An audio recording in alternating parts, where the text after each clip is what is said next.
I'm going to try my shot at being a little bit of a comedian here. I recently, well, not recently, but wrote a book and it was published and it's called You're Not Gonna Believe It. Now, what I'm about to tell you is all 100% true. Nothing has been made up. Quite frankly, you couldn't make up this stuff. First, I want to start off with I'll call her my daughter. It's what I call Felicia's famous quotes. Now, when she was growing up as a kid, she was a typical blonde, and she would say things like, and this is no lie, she was getting out of a swimming pool, and she went to say goodbye to her mom because we had to go somewhere. And she looked at her and she says, I can't give you a wet because you're a hug. We started picking on her in the car later on that day, and she said she was closing her eyes because she didn't want to hear what we were saying. And then she thought about it and she said, if I close my eyes, my brain won't get in the air. Okay, I think too much hair dye. And as she grew up, moved out, had a husband, and kids, she still asked a little bit of ridiculous questions. She calls me up one day, all serious, and she goes, can you fry boneless chicken? And then she asked me, well, how do you know when it's done? And we started talking, and I says, well, why don't you make yourself some lamb sometime? You know, lamb chops. She says, I don't want no baby lamb. They grow up to be a stupid goat. So when I mean typical blonde, she's a typical blonde. Now my other daughter, we're talking about Patricia. Now you know how I want her a 2-year-old and they make grunt and groan. Well, she was about 13, 14, even 15 years old, and she would go over to her grandmother's house. We'd go pick her up, and she'd have an attitude. We'd start driving away, and she'd, I'd be like, okay. I asked her, you want to go back to your grandmother's? Want to go home? What do you want to do? When she was pissy, that's all she would do. It was like she was the missing link. Now, we're going to pick on my wife a little bit. She, when we first got together, I'm going to tell you what happened and then what my first gift to her was. We were there in the house, and it was my first day there, and I figured, well, let me cook her something. I'll be nice and cook up something for her. And I asked her, what do you got in the freezer? She tells me, nothing. Now, to me, nothing means a little bit of this, a little bit of that, but not much. Well, I go to the freezer, I open it up, and I look. Now, what she meant by nothing was I had to chip at the ice to get at the ice tray, and that is no exaggeration. Now, I got to make this perfectly clear, okay? They did not starve, they just ate out a lot. So my first gift to her was a freezer full of meat and groceries.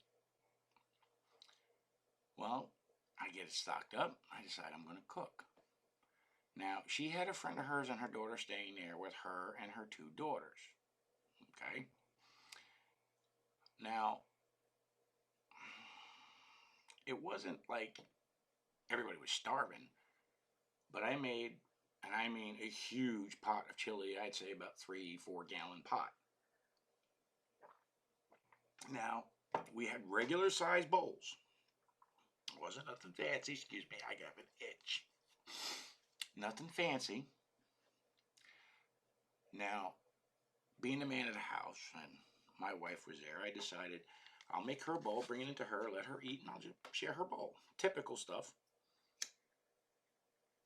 I filled the bowl up, and she says, where's yours? I says, well, I'm going to wait till you're done eating. And I told everybody else that food was done. My wife finished it in about 5 minutes. Now remember, I'm not exaggerating. None of this is made up. 5 minutes. She gave me the bowl. I go out to the pot. Now we're talking 3 teenagers and 1 other adult. That's it. For like 4 gallons of chili. Now, anybody that cooks knows that's a lot. I went to the pot, not even a bean. And everybody was like, oh, this is good, this is good, this is good. I was like, wow. I mean, in 5 minutes, it was gone. Well, her friend decided she was going to return the favor. And she was going to cook the next night. I've never seen anybody make soup. She was making soup out of ketchup, boiling water, and an onion. And she spooned it into her mouth going, this is good. And I'm being polite. And she says, you want to taste it? I said, okay. Well, I put that gook in my mouth, and I was like, oh, yeah, this is real good. That pot sat there until it grew mold. Nobody ate it. Now we're going to pick on me a little bit. Now, guys, you know, when women live alone, it's no big deal not to have a bathroom door. They didn't have a bathroom door when I moved in. Now, to get used to things, I mean, people would have to yell out, and I'm in here, I'm in here, I'm in here, because bedrooms were here, bathroom was right in the middle, and then you go out to the living room. Okay. Well, guys, you know how it is in the morning, you know, good BM and a cup of coffee, and you feel good. Okay, for those people that don't know, BM is bowel movement. That's right, taking a dump. Well, I'm in the bathroom taking a dump, and the comments are flying. What the hell is that? What is that? Something died in here. What's going on? Well, first thing I did was put up a sheet. That didn't work out so well. So I went and made myself a goddamn door. But you know something, it didn't help. Now, the bathroom was in the middle of being done, and there was a hole from the toilet where the sink was. The sink was right in front of the toilet. There was a hole underneath that went into a closet into one of the bedrooms. Well, I'm in the middle of going to the bathroom one morning, and all of a sudden I hear some rustling, I'm paying attention, and here comes this tiny little head. It's her son sticking through the bathroom, sticking through the hole in the bathroom, looking up at me going, hey, how you doing? He wanted to hold a conversation. I don't get the hell out of there. Oh, I do have to explain something about the groceries. I have to back up a minute. When I brought the groceries home, her one daughter was coming out of the bedroom, and she's, what's that? I said, it's food. What are you going to do with it? You cook it? Oh, Mom ain't going to do that. Okay. So I'm putting the stuff away, and here comes her other daughter coming through the door. Comes in the kitchen, goes, hey, how you doing? I said, hi, how you doing? She goes, what's that? I said, that's food. What are you going to do with it? I said, you cook it. Oh, Mom ain't going to do that. I was like, what the hell going on here? But I do got to tell you this. The house itself was funny. I was in the hospital every other day. No exaggeration. I dislocated my knee on a bunk bed. My foot slipped through and it went. And I dislocated my shoulder answering a phone. Now, I will explain that because it was not like I just picked up the phone and my shoulder went out. But that's what reads in my medical file. My wife and I decided the kids were out. We'd have a little fun. We're taking a bath together. Phone was ringing. Now, just to make sure it wasn't the kids in any trouble, I had to hurry up. Now, we had a brand new tile floor put down in that kitchen. I sprang out of that bathtub, I hit that kitchen floor, and I slid, no lie, from one end of the room to the other, smashed my shoulder into into a kitchen cabinet, and I went and I answered the phone, and I picked it up, and nobody was there. Look at the caller ID. It was her mom. Like she knew something was going on. So we go to the hospital. A couple days later, well, actually after I recovered from that, I put a cabinet up on the wall. Now, I'm pretty handy, but I guess I'm an idiot. I loaded the cabinet up with big 32-ounce cans of sauce, tomatoes, or whatever we had. And I'm walking away, and I hear eat, eat, eat. Cabinet start to come away from the wall. Now, below the cabinet was the kitchen table that had my wife's ceramic Christmas train on it. I had to save the train, so I reach up, I grab the cabinet, I put my hand up underneath, and I'm trying like hell to hold it up, and guess what? The whole thing comes down. And we heard crunch. Now, it wasn't the train, it was my wrist. Now, I know how to fix a dislocation. You pop it back in. So I go in the living room, my wife's sitting there, and I say, look, I need your help. I need you to pull my wrist so we can get it in. So she grabs a hold of it, and she yanks, and we hear another pop. Second bone went out. My hand was like mangled like this and stuff, so I figure if she steps on it, it'll straighten it out. So I put my foot on the floor, and I said, okay, just nice and easy, just go right down on it. Well, she went, boom, and another bone popped. And by that time, my hand was really twisted. We get out to the ER.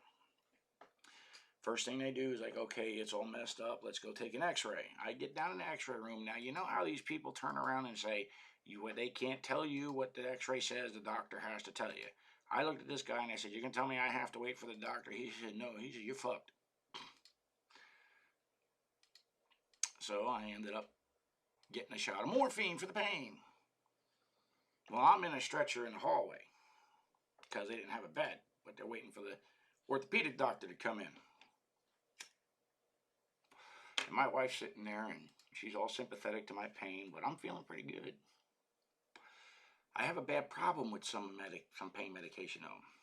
We were in the middle of the wing there, out in the open, doctors, nurses, everybody walking by, and I'm trying to get my hands up my wife's shirt and get her undressed and have a good time, right out in the middle of everywhere. Well, that's not the craziest thing that happened. My wife had a tree growing over the house. I climb up on the ladder, trying to clean up the gutters, figure leaves and stuff falling in there.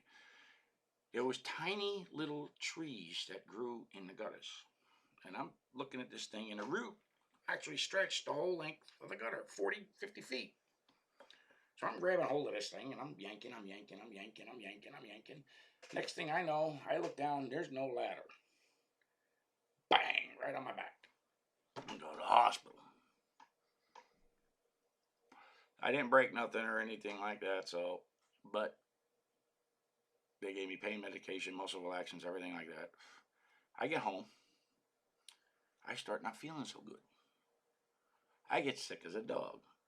I end up back at the hospital the very next day. I get this doctor I call the Whisperer. He's very quiet. Scared the hell out of me. I never wanted to hit a doctor before, but I really wanted to belt him. He come in the room, and he's looking at me, and he goes, hey. He goes, I hate to tell you this, but you have it. Now, I'm grabbing my wife's hand. She's holding me. We're just about all panicky, and he goes, it's some kind of stomach virus. I wanted to fucking hit him.